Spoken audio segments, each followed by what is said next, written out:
नमस्कार, स्वागत है आपका केदारखंड एक्सप्रेस न्यूज में। मैं हूं आपके साथ कुलदीप राणा आजाद।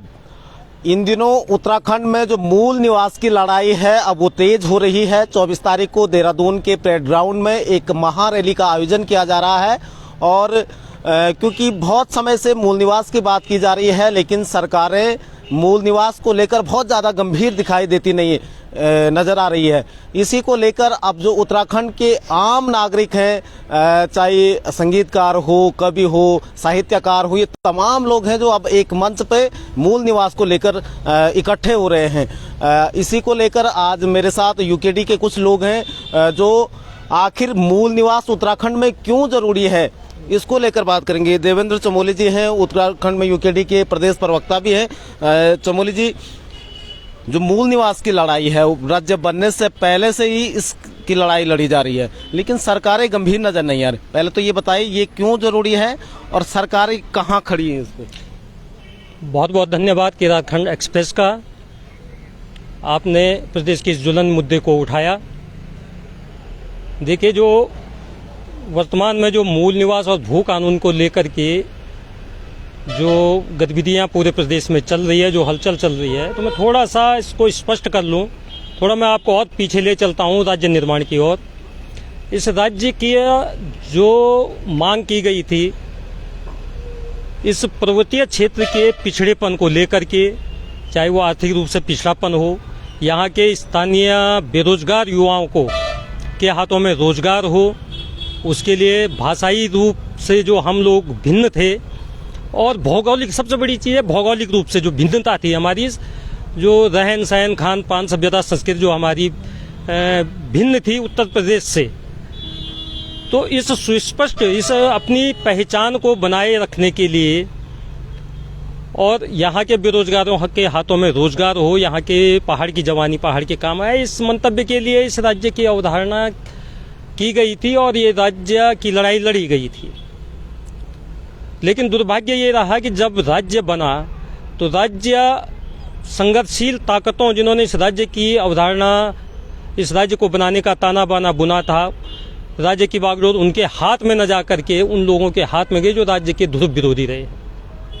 और उसका यह नतीजा रहा कि राज्य की जो अवधारणा थी वो तार तार हुई है और यहाँ के जनमानस को ठगा गया है, हमारे भूगोल को बदला गया है। जिस पर्वतीय राज्य की मांग जो हमने की थी अपने आर्थिक पिछड़ेपन को दूर करने के लिए, तो सबसे पहले काम इसके भूगोल को बदलने का किया गया है कि राज्य की सीमाओं को, जिन हिस्सों के लिए हमने लड़ाई नहीं लड़ी थी, उनको भी इस राज्य के साथ जोड़ दिया गया है।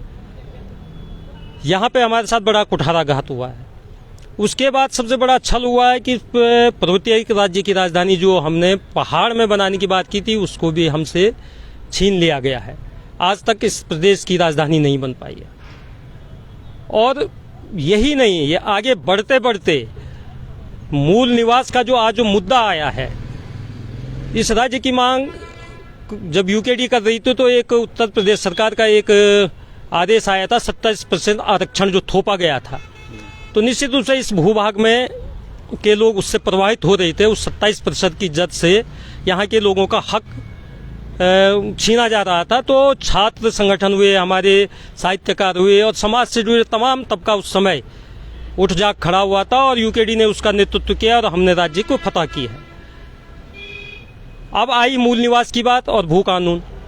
जब भारत का राष्ट्रपति अधिनियम 1950 स्पष्ट कहता है कि जो 1950 में जिस भूभाग का नागरिक था वो वहाँ का मूल निवासी माना जाए, लेकिन बड़ा दुर्भाग्यपूर्ण है कि राज्य बने 23 साल हो गए, 11 मुख्यमंत्री यहाँ मिल गए, आज तक यहाँ के मूल निवासी को मूल निवास का दर्जा छीन करके यहाँ स्थायी निवास थोप दिया गया है। और राज्य बनने के बाद 2000 के बाद जो लोग यहाँ पे, हमारा सीलिंग एक्ट न होने के कारण जो यहाँ पे जमीन लेके रहने लग गया, वो यहाँ का मूल निवासी बन के रह गया। मतलब जो स्थायी निवास की जो व्यवस्था कर गई वो मूल निवास के समकक्ष है। दोनों एक ही समकक्ष हैं, चाहे स्थायी बनाए चाहे मूल निवास बनाए, बेनिफिट दोनों को एक ही मिलेगा। तो आप बताइए यहाँ का जो मूल निवासी वो कहाँ जाएगा? क्या उसके हकों पे डाका नहीं है ये? और स्थिति यही हो गई कि आज 40 से 50 लाख लोग इस प्रदेश में जो है राज्य बनने के बाद यहाँ के मूल निवासी के बराबर का दर्जा पाए हुए हैं। यहाँ के संसाधनों का प्रयोग वो कर रहे हैं, सरकार द्वारा संचालित योजनाएं का लाभ वो ले रहे हैं।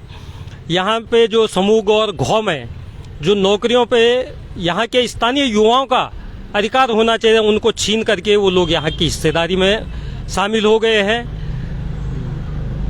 तो ये दुष्परिणाम इसके देखने को मिल रहे हैं। तो उत्तराखंड क्रांति दल इस लड़ाई को पहले से लड़ता आया है।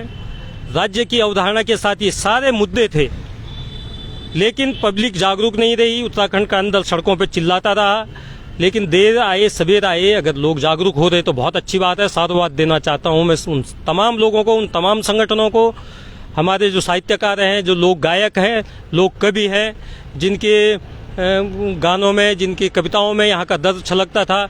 सभी लोग एकजुट हुए हैं इस मूल निवास और भू कानून के लिए।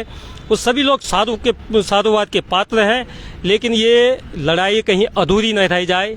इसको मंतव्य तक पहुंचाना, गंतव्य तक पहुंचाना हम सबका दायित्व है। बिल्कुल, आपके पास पुनः आऊँगा। हमारे साथ जितार जगवाण जी भी हैं। आप भी लंबे समय से यूकेटी में संघर्ष कर रहे हैं। जगवाण जी, आज एक मंच पे लोग तो आ रहे हैं, लेकिन अभी भी एक बहुत बड़ा तबका इस बात को समझ नहीं पाया है कि आखिर मूल निवास है क्या, भू कानून है क्या।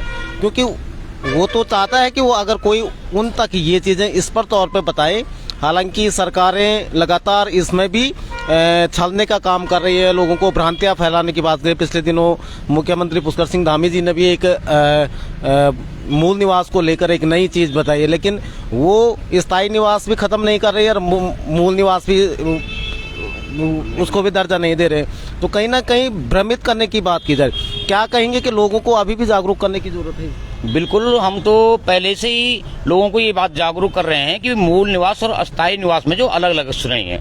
क्योंकि अस्थायी निवास जो है, जो 1950 के बाद जो है उत्तराखंड में आया होगा, उस पर भी लागू कर रहे हैं। और मूल निवासी 1950 के से पहले जो बने हुए हैं हम लोग, तो मूल निवास वो होने चाहिए, क्योंकि यहाँ की नौकरियों में भी डाका डालने की वो कर रही है सरकार। जैसे अभी अभी हमारे उत्तराखंड के जो नौजवान हैं, इसमें हमारे जो लोकल नौकरियां होती, मान के जो समूह गौ या घौ जो है, उसमें 15% लोग ही हमारे लग रहे हैं। बाकी सब राजस्थान, मणिपुर, अभी देखो तुम जो भी वो पोस्टें निकली हैं, सारे लोग बाहर से हैं। डाकघरों में सारे बिल्कुल, डाकघर से लेकर जब हॉस्पिटल से लेकर सारे लोग जो है 75% या जो लोग हैं जो बाहर के हैं। यहाँ के नवयुवक जाएंगे कहाँ? तो हमारा जो है एक ही कथन है कि पहले हमारा जो मूल निवास जो है, यहाँ के लोगों को आर्थिक संसाधन हो या बेरोजगारी रोजगार में हो, ये जो मूल निवास इसलिए संभव हो सकता है। ये अस्थायी निवास हम लोगों के लिए नहीं हो पाएगा। वैसे ही भू कानून है, प्रत्येक जो बाहर के प्रदेशों के धन्ना सेठ हैं, वो यहाँ उत्तराखंड में आके जो है जमीनें ले रहे हैं और यहाँ का अस्थायी निवास बन रहे हैं, ताकि उनको नौकरी मिले और जो है पूरे संसाधन वो लूट लेके ले जाएं। यही है। लेकिन मुख्यमंत्री जी ने जो पिछले दिनों जो सिकुपा छोड़ा, क्या है वो? मुख्यमंत्री जी खुद जो है दो राह पे खड़े हैं। वो न लोकल को गुमराह कर सकते हैं, न बाहरी प्रदेशों को। उनका तो यही कथन है, भाजपा तो पहले ही से मूल निवास या अस्थायी निवास के उसमें रही है। इन्होंने अगर करना था तो पहला जो हमारा मुख्यमंत्री आया, ये उसी समय से जो है अस्थायी निवास उन्होंने लागू कर रखा है। तो हम ये चाहते हैं कि हमारा जो उत्तराखंड के लोग हैं, हमारा मूल निवास ही बना रहे। गुसाई जी भी हमारे साथ में। गुसाई जी, मूल निवास को लेकर क्या कहेंगे, जिस तरीके से अब कम से कम एक मंच पे आ रहे हैं? सर, पहले तो मैं आपके चैनल का बहुत बहुत धन्यवाद करता हूं कि आपने इस ज्वलंत मुद्दे पर हम लोगों की बात सुनी।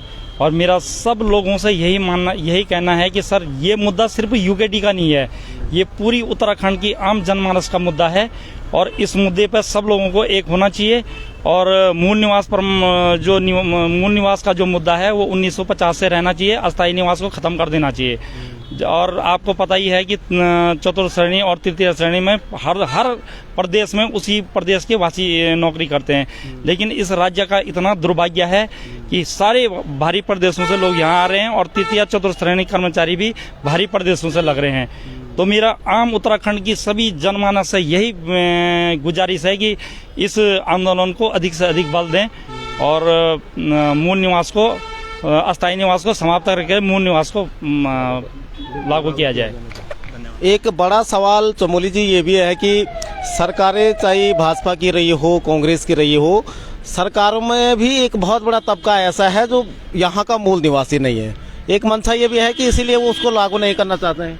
यही दुर्भाग्यपूर्ण रहा है इस प्रदेश का कि मैंने पहले ही कहा कि जिन लोगों के हाथ में सत्ताएं होनी चाहिए थी, जिन्होंने इस राज्य की परिकल्पना की, जिन्होंने इसका खाका तैयार किया, सत्ता में वो उनकी भागीदारी सत्ता में नहीं हो पाई है। ये इसका मूल कारण रहा है।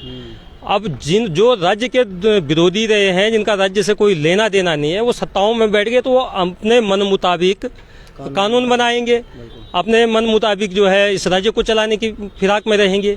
और ये सभी जानते हैं कि ये राज्य सीधे दिल्ली से कंट्रोल होता है, दिल्ली से चलता है। यहाँ मुख्यमंत्री हो चाहे मंत्री हो, सारे दिल्ली से नियुक्त किए जाते हैं और वो जनता की न सुन करके चुनाव जीत के तो चले जाते हैं इस पहाड़ से, लेकिन जनता की आवाज को अनदेखा करके केवल दिल्ली की आवाज सुनना पसंद करते हैं। इसका ये नतीजा है, लेकिन इसके दूरगामी परिणाम होंगे, क्योंकि लूट रहा है पहाड़ और धीरे धीरे पहाड़ का जनमानस इस चीज को समझ रहा है। लेकिन हम इन चीज़ों को, हम इस बात को पूरे पहाड़ के जनमानस से ये कहना चाहते हैं, यहाँ के खासकर युवा वर्ग को कहना चाहते हैं कि समय पे, अगर समय पे जागरूक नहीं हुए तो बाद में जागरूकता का कोई औचित्य नहीं है जब सब कुछ लुट जाएगा। 23 साल का समय कम नहीं होता है, बहुत कुछ होता है 23 साल का समय। और इस 23 साल में मैं उन नवयुवकों को भी, इस प्रदेश की जनता को भी ये पूछना चाहता हूँ कि आप अपने इर्द गिर्द देख लीजिए कि इस प्रदेश में चाहे सरकारी नौकरियां हो रही हों, चाहे सरकार द्वारा संचालित योजनाएं रही हो, सरकार द्वारा जारी आरक्षण का मामला हो, ये किन को मिला है, इसका एक तो एक सामाजिक अंकेक्षण वो भी कर लें। और साथ में सरकार से भी हम ये कहते हैं कि एक श्वेत पत्र जारी करें कि 2000 के बाद कितने लोगों ने यहाँ पे तथाकथित जो स्थायी निवास की जो कट ऑफ डेट है 2000 की, उसके बाद यहाँ रोजगार पाया है, उस पर एक श्वेत पत्र सरकार को चाहिए जारी करे, तब जाके, ये केवल गुमराह करने की बात नहीं होनी चाहिए। भाई स्थायी निवास हम कह रहे हैं, जब 1950 हमें संवैधानिक अधिकार मिला है, पूरे देश में ये लागू है, तो आप क्यों 2000 उसको कट ऑफ डेट मानते हैं, उसको स्थायी निवास दे करके उसको क्यों 2000 को करने पर तुले हुए हैं। तो ये सरकारों को सोचना चाहिए कि गुमराह करने का काम नहीं होना चाहिए। लेकिन लड़ाइयाँ, जैसे इस बार भू कानून की लड़ाई और ये मूल निवास की लड़ाई चल रही है, परसों 24 तारीख को परेड ग्राउंड में एक महारैली भी है, ऐसा ना हो कि गैरसैंण का आंदोलन जिस तरह से एक हाशिए पे चला गया है, सरकार ने ग्रीष्मकालीन राजधानी का सिगोपा वहाँ पे छोड़ दिया, डबल खर्चा एक तरह से वहाँ पे हो रहा है। गैरसैंण में ग्रीष्मकालीन राजधानी के नाम पर अयासी की जाती है, लूट खसोट किया जाता है, सैर सपाटा किया जाता है, लेकिन वो जो प्रदेश की जनता का पैसा है वो एक तरह से बर्बाद किया वहाँ पर जाता है। जो राज्य से बनने से पहले गैरसैंण को एक केंद्र बिंदु मानकर चिन्हित कर दिया था कि यही राजधानी होनी चाहिए, तब भी आज तक वो राजधानी नहीं हुई है। और अब कहीं मूल निवास और इसकी लड़ाई भी कहीं इसी तरफ न जाए। नहीं, ये बराबर मैं माननीय मुख्यमंत्री जी का बयान पढ़ रहा था कि स्थायी जो मूल निवासी है वो मूल निवास बनाए, लेकिन स्थायी निवास खत्म नहीं करेंगे। हम ये कहना चाहते हैं कि 1950 कट ऑफ डेट है, अगर इस प्रदेश में मूल निवास बने तो 1950 की कट ऑफ डेट के आधार पे बने, बाकी न यहाँ स्थायी होना चाहिए और बाकी कोई कट ऑफ डेट नहीं होनी चाहिए। जो उसके बाद बने हैं उनकी स्पष्ट जांच भी होनी चाहिए, और किन परिस्थितियों में बने, इसके लिए कौन जिम्मेदार है, ये जवाबदेही सरकार को तय करनी पड़ेगी।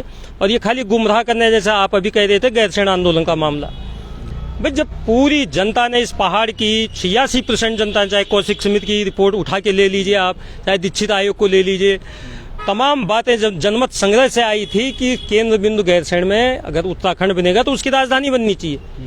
लेकिन 23 साल बाद भी कोई सरकार जहमत नहीं उठा पा रही है, तो उल्टा गुमराह करने के लिए उसको ग्रीष्मकालीन का झुंझुना पकड़ा दिया कि ग्रीष्मकालीन राजधानी की, ताकि ये गैरसैंण का आंदोलन यहीं दम तोड़ दे।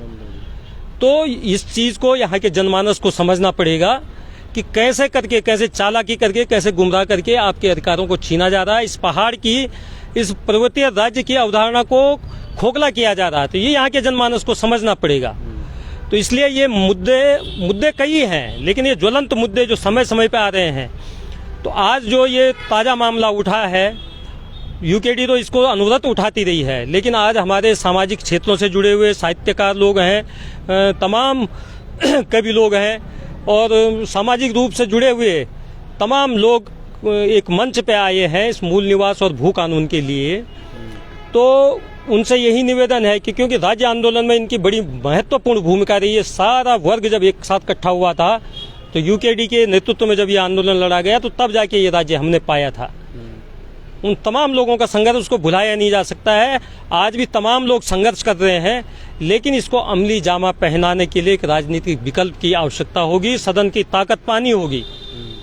अगर हम फिर सदन से नदारद हो गए तो फिर जो सत्ता के लोभी लोग सत्ता में बैठे हैं वो अपने ढर्रे से कानून बनाएंगे और फिर कुछ समय बाद ये आंदोलन भी धराशायी हो जाएंगे, कोई पूछने वाला नहीं रहे।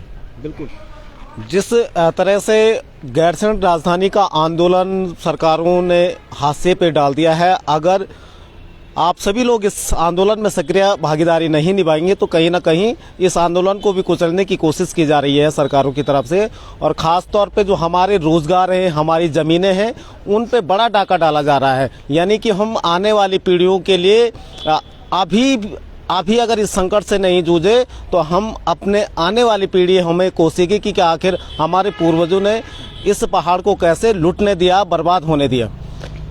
उम्मीद की जानी चाहिए कि आप सभी लोग मूल निवास और भू कानून की इस लड़ाई में अपनी भागीदारी निभाएंगे। आप बने रहिए हमारे साथ, एक नई रिपोर्ट में फिर हाजिर होंगे। नमस्कार।